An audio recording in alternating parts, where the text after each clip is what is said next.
Sekolah Tinggi Ilmu Tarbiyah Madani, Stigma. Bismillahirrahmanirrahim. Assalamualaikum warahmatullahi wabarakatuh. Alhamdulillahirabbil alamin. Wa bihi nasta'in wa ala umuri dunya waddin. Wassalatu wassalamu ala Muhammad wa ala alihi wa sahbihi wa man tabi'ahum bi ihsanin ila yaumiddin. Wassalamu tasliman katsiran. Baiklah teman-teman sekalian, hari ini kita akan membahas tentang tujuan dan fungsi bimbingan dan konseling. Kita ingat kemarin kita sudah mempelajari tentang sejarah bimbingan dan konseling. Pada pertemuan kedua ini kita akan membahas tentang tujuan dan fungsi bimbingan dan konseling. Apa itu tujuan bimbingan dan konseling dan apa fungsi dari bimbingan dan konseling? Baiklah teman-teman sekalian, kita bahas yang pertama terkait tujuan adanya bimbingan dan konseling di sekolah. Yang pertama, tujuan bimbingan dan konseling untuk membantu siswa mengembangkan potensi dirinya seoptimal mungkin. Karena kita tahu setiap anak mempunyai potensi. Ya, Rasulullah pernah bersabda, kullu mauludin yuladu 'alal fitrah. Ya, setiap anak dilahirkan mempunyai fitrah, ya, bawaan berupa potensi pada dirinya. Hal ini menunjukkan adanya integrasi antara atau interkoneksi antara keilmuan Islam dan keilmuan bimbingan konseling. Yang kedua, tujuan dari bimbingan konseling adalah mengatasi kesulitan siswa dalam memahami dirinya sendiri. Terkadang anak-anak atau siswa mereka sulit ya memahami kebutuhan dirinya sendiri, sehingga perlu pendampingan dari adanya bimbingan dan konseling di sekolah. Yang ketiga, tujuan dari bimbingan dan konseling adalah mengatasi kesulitan dan dalam memahami lingkungan yang ada di sekitar.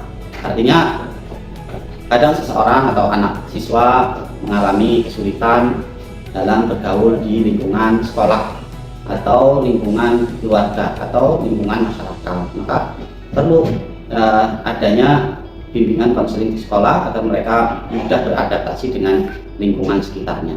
Itu beberapa tujuan diadakannya bimbingan dan konseling. Yang kedua adalah fungsi bimbingan dan konseling yang ada di sekolah. Yang pertama, bimbingan dan konseling itu mempunyai fungsi pemahaman. Ya, artinya adalah bagaimana bimbingan konseling membuat para siswa itu lebih memahami potensi dan kekurangan yang ada pada dirinya. Ya, sehingga anak-anak itu paham ya potensi yang seharusnya ditingkatkan yang mana dan kekurangan yang seharusnya dioptimalkan yang mana.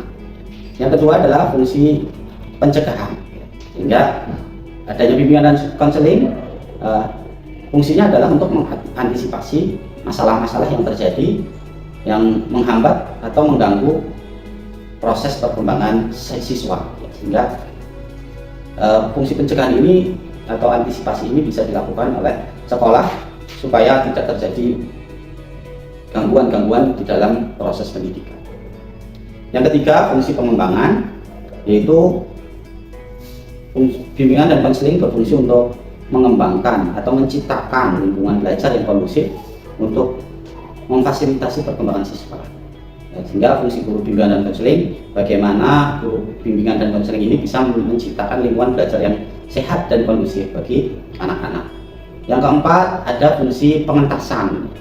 Jadi fungsi pengentasan itu adalah kaitannya dengan pemberian bantuan ya pada siswa, baik itu terkait aspek pribadi, sosial, ya, permasalahan belajar dan karir ya ke depan. Sehingga diharapkan bimbingan dan konseling ini bisa mengentaskan kesulitan-kesulitan yang ada pada siswa. Yang terakhir, fungsi dari bimbingan dan konseling yaitu untuk fungsi penyaluran. Artinya anak-anak atau siswa diarahkan untuk memilih jurusan atau prodi atau ekstrakurikuler yang sesuai dengan minat, bakat dan kepribadian siswa tersebut.